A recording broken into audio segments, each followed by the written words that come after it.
Ingin membuat mantan misal benar. Siap agar tidak digosting lagi. Siap, ada perawat yang harus dilamar. Siap mewujudkan cita-cita pacar. Siap, ada wanita yang harus berpakaian baju pink. Siap, ada tetangga yang harus iri. Halo semuanya, tadi kalian barusan melihat video singkat yang ditampilkan. Apa komentar kalian? Tadi kita melihat cuplikan video tersebut. Ada beberapa Gen Z mengutarakan tujuannya masuk profesi yang keren satu ini. Jawabannya wow, miris sekali. Tak bisa kita bantah profesi ini menjadi hal mewah jika berhasil didapatkan.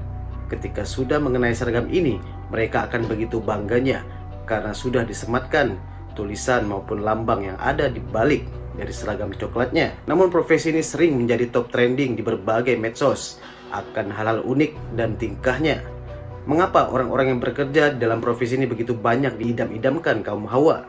Bagaimana sejarahnya dan apa alasan dibaliknya? Profesi ini bisa dibilang berada di jajaran top teratas akan citra baiknya di negara kita tercinta ini. Tapi berdasarkan dari klaim mereka sendiri, profesi ini seakan-akan punya keistimewaan dibanding profesi yang lainnya. Saya akan bawa kalian tarik ulur belakang dengan sekelumit sejarah. Mengapa profesi ini punya privilege atau daya tarik sendiri? Di zaman kolonial Belanda awal abad ke-19, polisi pribumi maupun Belanda punya kedudukan yang sama dan dihormati sebagai simbol perlindungan dan penegakan hukum. Semasa itu mereka sudah ditugaskan menjaga keamanan dan ketertiban masyarakat, sehingga menciptakan kesan bahwa sosok ini identik dengan tegas, kuat, dan melindungi. Di masa itu, peran laki-laki dikaitkan dengan melindungi. Ketika profesi ini sudah berkembang, laki-laki yang bekerja di institusi ini dianggap melanjutkan tradisi sebagai pelindung dalam skala yang lebih luas. Profesi ini dianggap punya keistimewaan dibanding rakyat biasa, seperti hak pendidikan dan penghasilannya yang besar. Anggapan ini terbawa terus hingga sampai negara kita sudah merdeka, yang dimana menjadi simbol dalam negara. Di tahun 1968 hingga 1971, kita punya sosok polisi Hugeng Iman Santoso atau kerap disapa Pak Hugeng. Ini yang merupakan sosok sederhana dan humanis sebagai Kapolri yang cukup punya nyali besar waktu itu dalam membongkar kasus-kasus besar negara seperti kasus korupsi dan penyelewengan kekuasaan yang ada di dalam pemerintahan zaman Soeharto. Namun karena aksinya banyak membuat banyak pihak kalang kabut, akhirnya ia diberhentikan lebih awal oleh Presiden Soeharto saat itu. Setelah itu, sosok polisi seperti Hugeng ini sulit kita temukan hingga sekarang. Perlahan-lahan institusi ini kurang bertaji dan citranya perlahan menurun karena ulah perilaku oknum yang di luar jalur lintasan, di luar tugasnya. Justru ada yang menjadi pelaku kejahatan.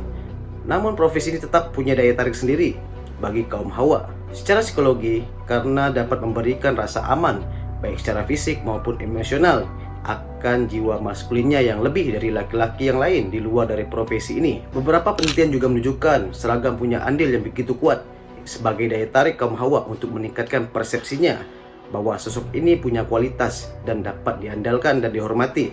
Karena stereotip yang terbawa dari kakek, nenek, orang tua, cucu, cicit, buyutnya hingga sekarang yang menganggap pekerjaan ini begitu mentereng, yang punya status tinggi. Seorang pengusaha pun bisa dikalahkan dengan profesi ini karena punya pendapatan yang besar jika ada job lain di luar dari pekerjaannya. Kita bisa lihat berbagai fenomena yang baru-baru ini. Ada orang tua yang demi anaknya masuk ke pekerjaan yang keren ini, sampai ada menjual tanah, rumah, dan lainnya, padahal belum dipastikan lolos.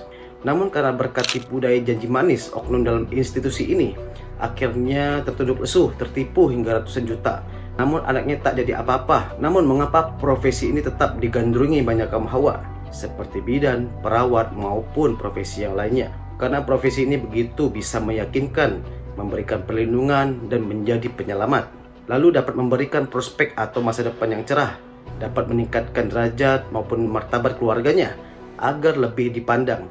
Mengapa demikian? Hal ini merupakan produk budaya dari masa lampau, yang dulunya profesi ini punya citra yang cukup baik karena berbekal stereotip dan narasi dari generasi ke generasi, sehingga tetap dianggap istimewa. Namun tak semua punya pandangan yang baik dari profesi ini. Reputasi profesi ini perlahan berkurang, tidak sebaik beberapa tahun yang lalu.